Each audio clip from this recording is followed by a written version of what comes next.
with another hat, which is as a Pan-Europeanist. And he became interested in this, so interested that he actually learned Bulgarian. And discovered that, now how do you pronounce the name? Benzabuna. Benzabuna, yes. Benzabuna. But before that, I wanted to share something tell you something about David's spirituality, which is that it's manifested in one form, in that he actually wrote a book, iDogs, called How to Train Your Human. In fact, how to look after you. Oh, how to look after you. And you can have a look at, there'll be a copy that you can have a look at and you can order it online. But, so I saw the dog that did the training. Ah, there you are. There you are. It's all So it's true. It's all true. It's all true. Okay, thank you.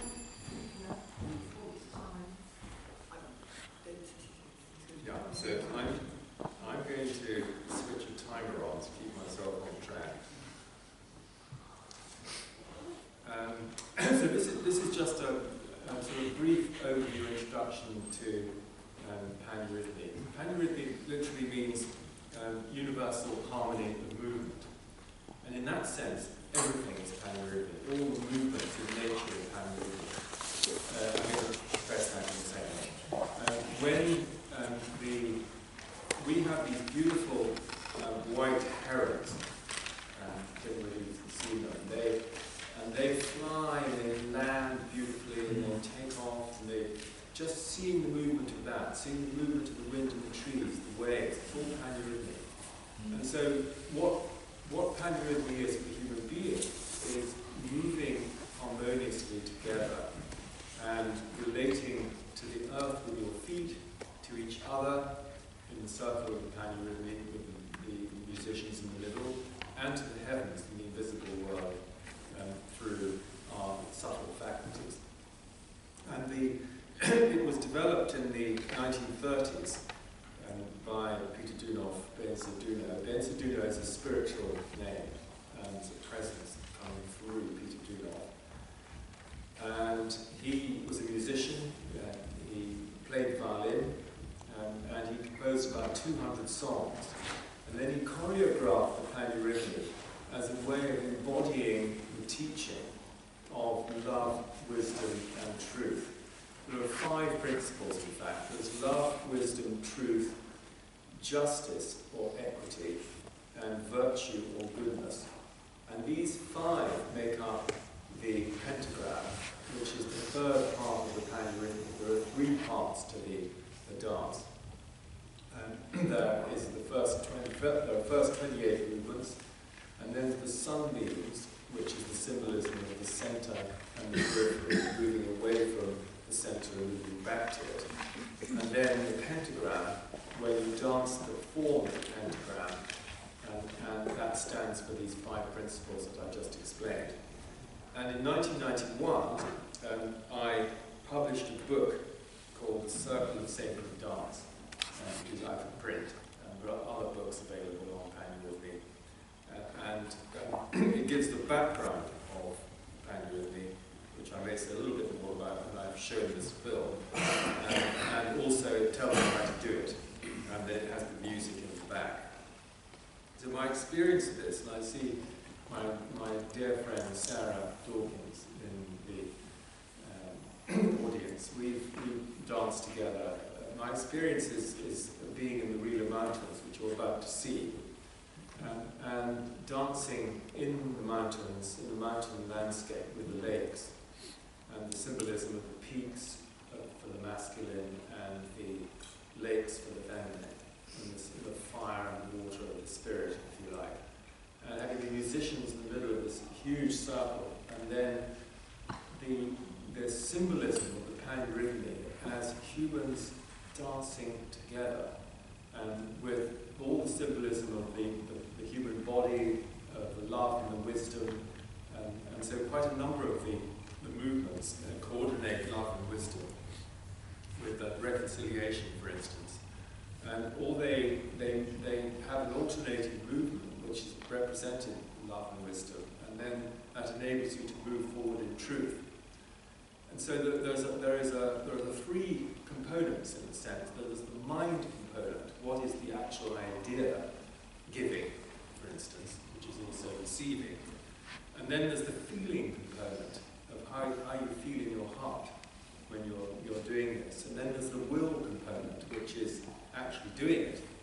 You actually have to move around. And if you're in the mountains, you have to go on very steep, craggy paths and down again. And so you actually have to be pretty fit in order to go to the camp in the Rila Mountains. So I'm going to show you a little bit of footage, and some of this is very old footage, which I'll comment on afterwards.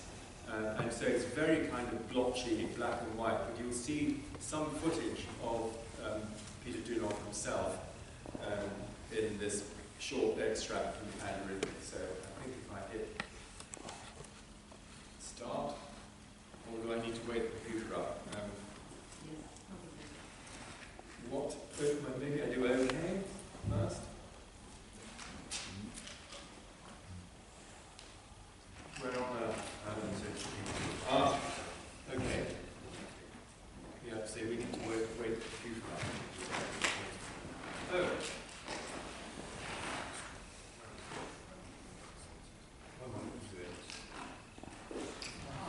Good. Okay. Yes, but now I can go.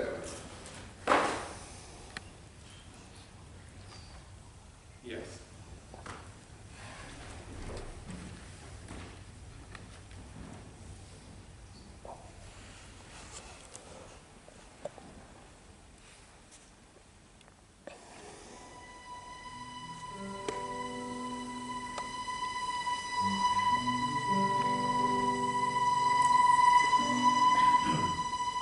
Panarhythmy, Ideas, Music and Movements, was brought to us by the master Petr Danov, who lived in Bulgaria between the years 1864 and 1944.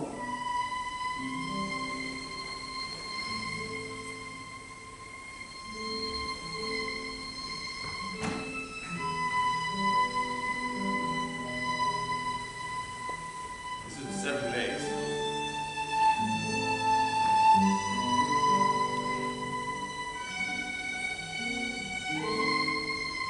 These are the words of the Master about panarhythmy. Panarhythmy is a vast science which will be taught and applied in its fullness in the future. Ordinary exercises may give good results, but negative ones as well. Systematic, well-grounded exercises like panarhythmy always attain their goal, because they are based upon the profound knowledge of the human being.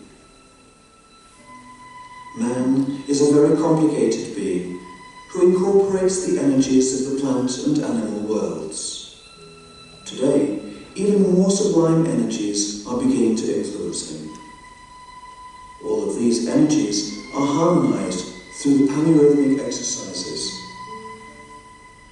Man is, at one and the same time, both the centre and the transformer of the solar and earthly energies. And so, exercises based on the profound knowledge of the human being and the universe and their relationship are also methods of transformation of energies.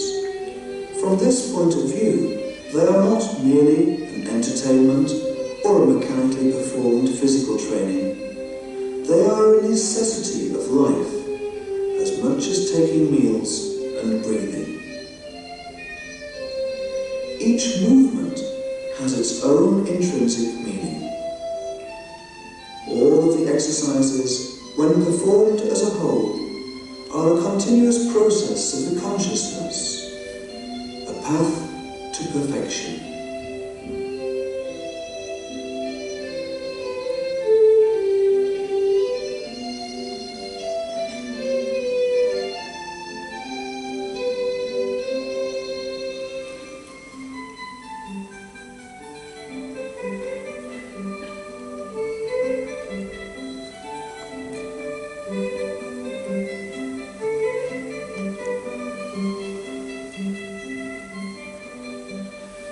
the main idea which should focus our attention whenever we perform panurhythmy is the idea of God, the Great One, the Eternal, the Supreme Intelligence.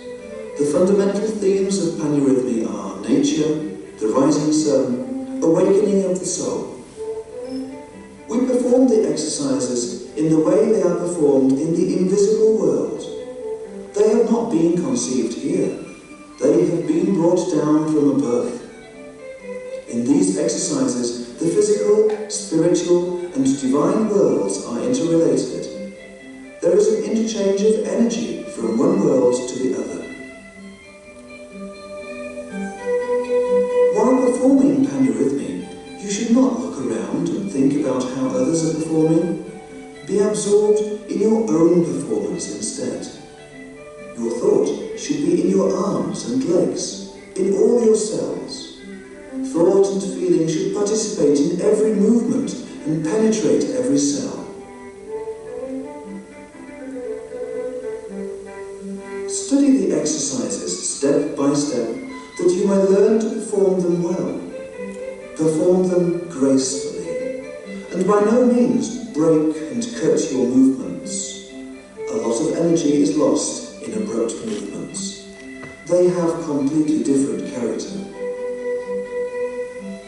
The rhythm should be correct. One should first step on the toes and then on the heels. If you step on your heels first, stress will be put on the spinal cord. When one steps on one foot or the other during the panurhythmic movements, all chakras are stimulated and an exchange takes place between the positive and negative flows of energy, between the creative and constructive forces. The arms and the legs are two opposite poles, and they play a very important role. The person who does not know how to move his arms and legs will achieve little. The head is between the positive and negative poles. It is the centre. When you move your arms correctly, you will be able to relate to the human world. When you move your legs correctly, you will be able to relate to the animal world.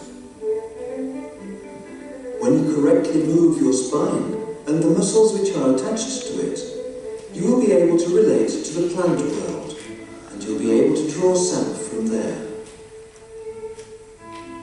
When you are able to regulate the energy which passes through your legs, your relationship to the earth will be re-established, because the energy transmitted through your legs is connected with the centre of the earth. This is the old centre. Before, no correct interrelation between your energy and those of the earth existed.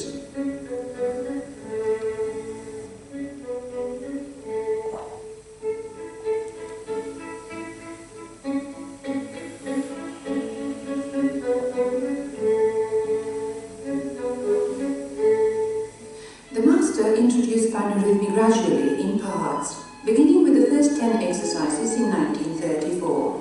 Then the whole panurhythmy and the pentagram until 1938, and finally the rays of the sun in 1942. There is no doubt that the master introduced modifications during the process of teaching and performing the panurhythmic exercises. For example, initially, the first exercise, awakening, was shown with the palms turned upward, when the arms open and unfold in a semicircle to the horizontal position. Sometime later, the master instructed that it should be performed with the palms turned downward, the way it is performed today.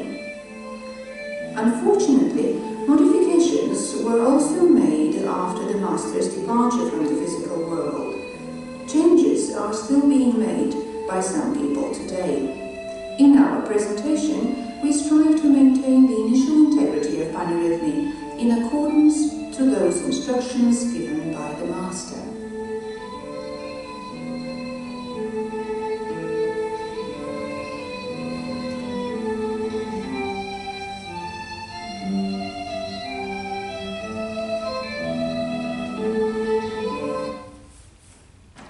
Right, I'll just pause it there. So I thought you'd be interested to see some of this old footage, as you can see.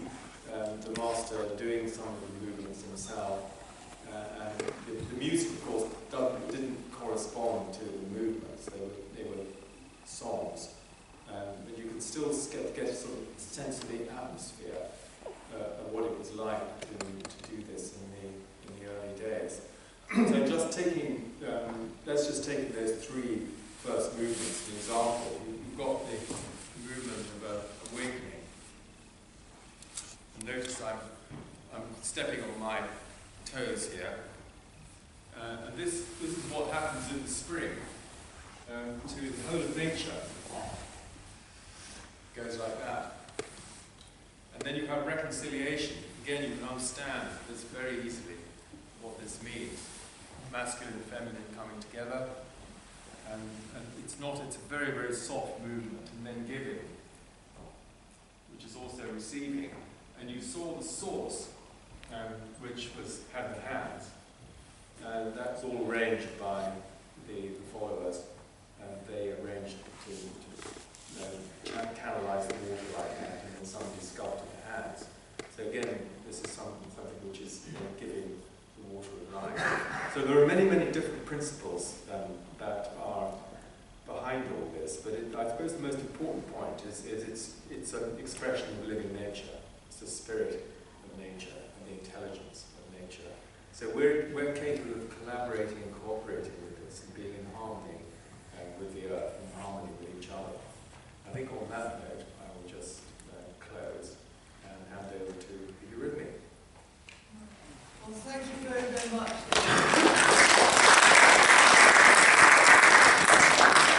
And there is an opportunity to experience some of the Pan-Eurythmy yourselves during the lunch. So the lunch, as you saw on the programme, is an hour and a half. And David, for the first half an hour, will be up in the lecture room on the second floor.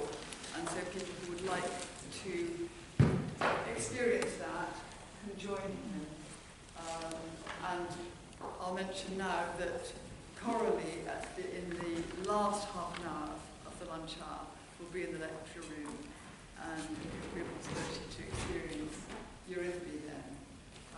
But now I'd like to welcome Coralie, who is the doyenne of Eurythmy,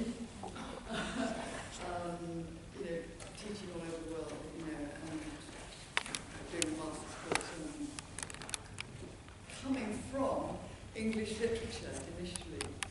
And I was asking her about her inspiration, and this goes back, actually, when we were looking at the liberal arts, and one of the slides that John Martineau showed was, in the beginning was the word. And for Coralie, it is, her inspiration is the word in poetry and in movement and the creative medium. And we're going to hear something of Eurythmy as the word in movement. Thank you. Thank you also to Mr. Lorimer for this very interesting film that we've just seen.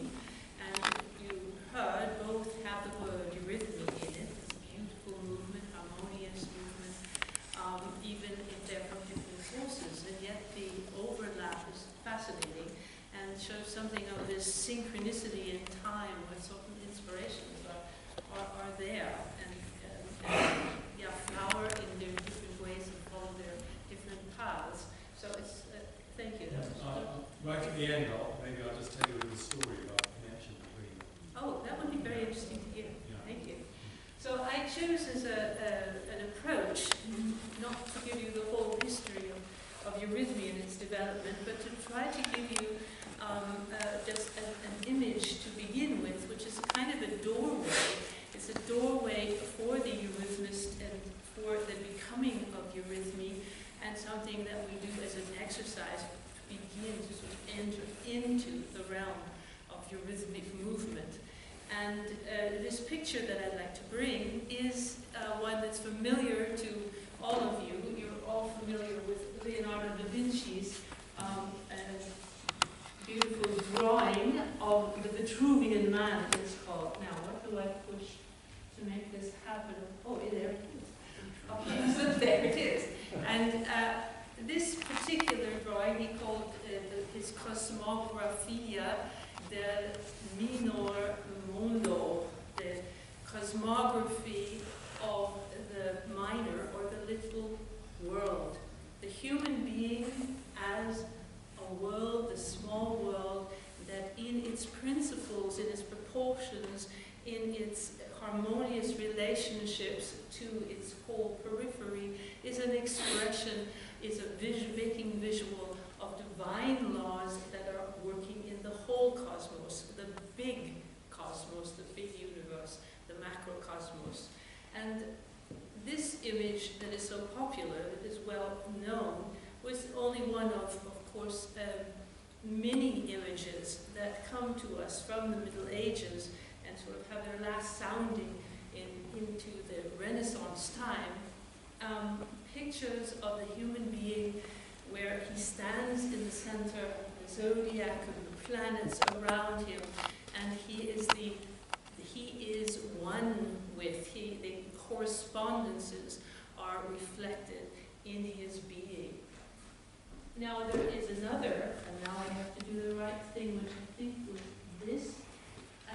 This is Agrippa von Nettesheim, and he is actually making these drawings a little later than Da Vinci, but they are in a sense truer to their source. We could say that these pictures really are from the Middle Ages, when they still had this relationship, this embedded in a cosmic picture that then is lost as we enter the modern age. Now, I'd like to just read you a short quotation from Cecil Horowitz, someone who spoke often in this particular hall.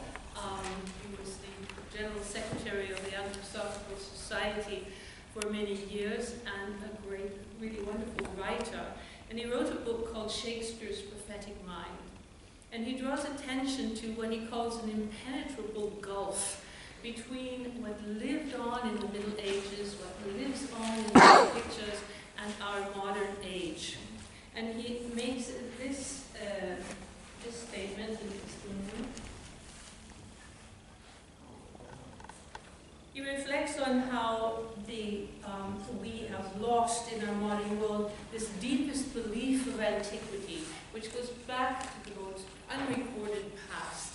This deepest belief in the innate sympathy between things, in the same creative principles and forces working in the universe, in the earth, and in man.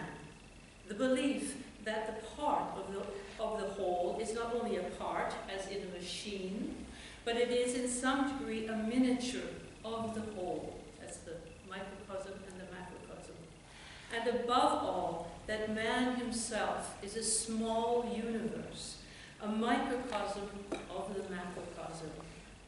We are the first civilization which does not live in the daily experience of that belief. Now, what interests me in this particular picture is that at the very beginning, the first conference that Rudolf Steiner had with a woman newly widowed who came for advice to him, she put to him a question which gave him the opportunity to begin to address the question of a movement art that works out of that's an expression of the human being as body, soul, and spirit, if you like.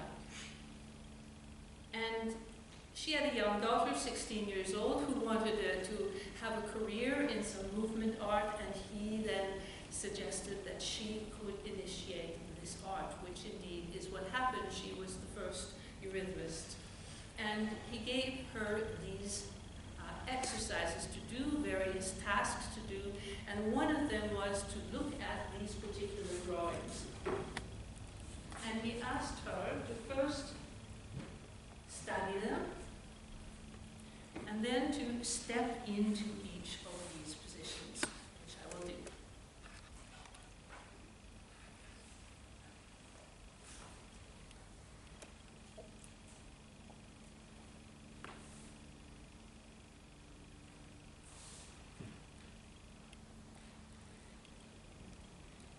once she had practiced that, he said, now jump lightly and quickly from one to the other.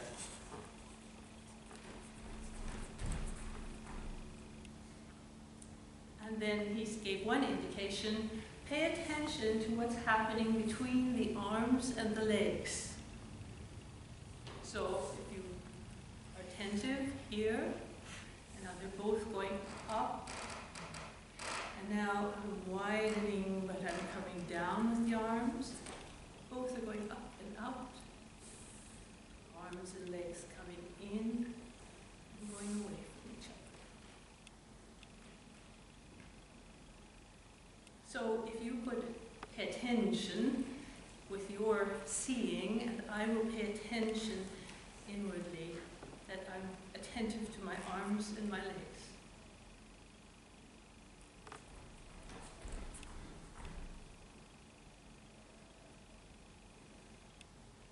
Do you see? What lives here, and we're actually looking into what is between the arms and the legs. Now, I have lived with this exercise for 30 years, and I think that we do it many, many times. And of course, it continues to enrich and to offer different possibilities. But what is it that Steiner actually does with this particular exercise, which is an indication of what eurythmy is going to be as it unfolds? And the first thing is with the jumps. He's, from my point of view, this is my own feeling, from the first thing, from forms that exist in space, he's moving it into time. And we need to, in a sense, be conscious how spatial our consciousness is in our time.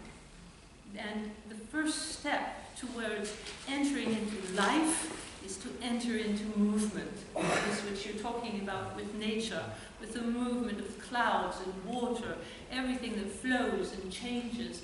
This is life, and music also reflects this movement. And to come into life, we need to go into in between, into the process, what's happening between. That's one aspect.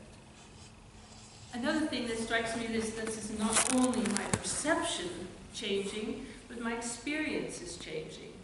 We are very intellectual. We are intellectual as modern human beings. How do we get down into the warmth of the heart and into the will itself, the activity of the will? But as you also said, by doing. And so we become aware of the life body that moves us, of the soul that is engaged in all its power and warmth, and the higher being of the human being reflected in the ego. And this is, yes, spirit penetrating into the body. And one more thing that strikes me is if you look at these images, these are expressions of light. These are from a center to a periphery. Light expressed with grace and ease, and here encircled by these kinds of frames that give you a sense that the in-between is as much as the scene. And that this spreading out into the cosmos, it's not actually coming to a boundary or a barrier. It's a touching in place, where we're touching into what we stream out into the cosmos and what's streaming back into us. This is a kind of interface between what the macrocosm has to say to us, what we have to say to the macrocosm. And this strikes me as also the beginning of dance, because when we, as Steiner once said, I stretch out my arms and I'm in the spirit. The spirit is here, and if I am there with it, it is present for me. So I hope that this gives you a little doorway also, just as it is for each session of eurythmy, a kind of doorway into your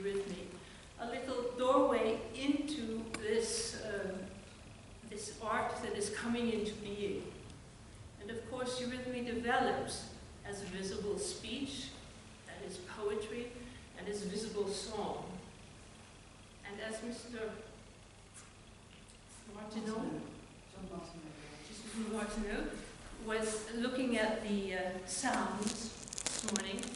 I thought especially for you that I would just to give you some eurythmic sounds, because of course it develops into an expression of our speaking and of music, that which lives as movement in speech, that which lives as movement in music. And this sequence of sounds, consonant sequence I will do, is called the evolutionary sequence. It's a kind of reflection of the evolution of the human being, reflected in every child that learns to speak, and further development towards the future in our spiritual unfolding. There are 12 sounds, and perhaps I will say 3 and do 3, and then say 3 and do 3, so that you have it, then I'll do once all together to close. Is that right? So the first 3 sounds, the beginning of the sequence, the coming into the world, B, M, D.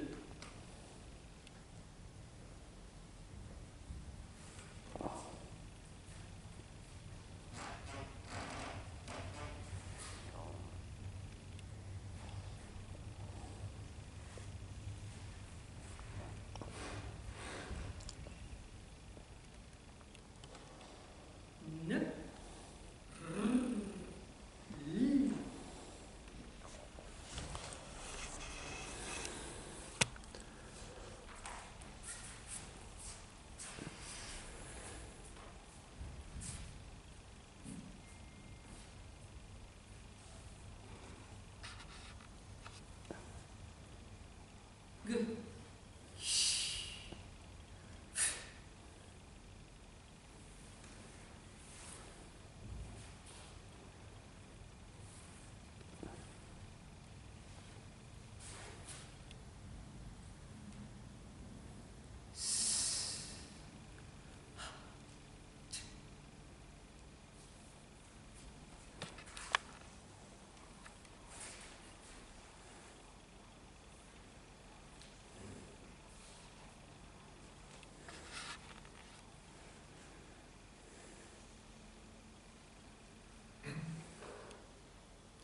The whole sequence is first one small and the second half big.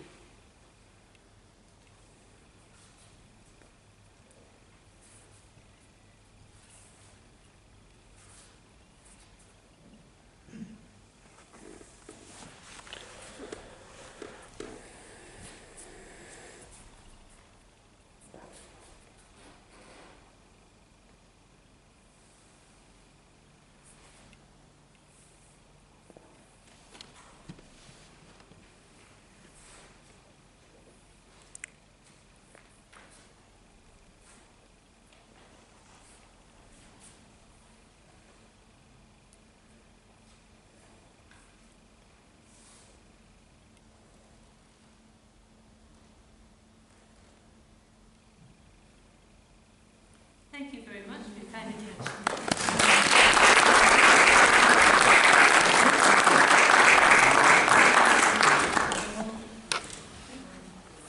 So have a good lunch.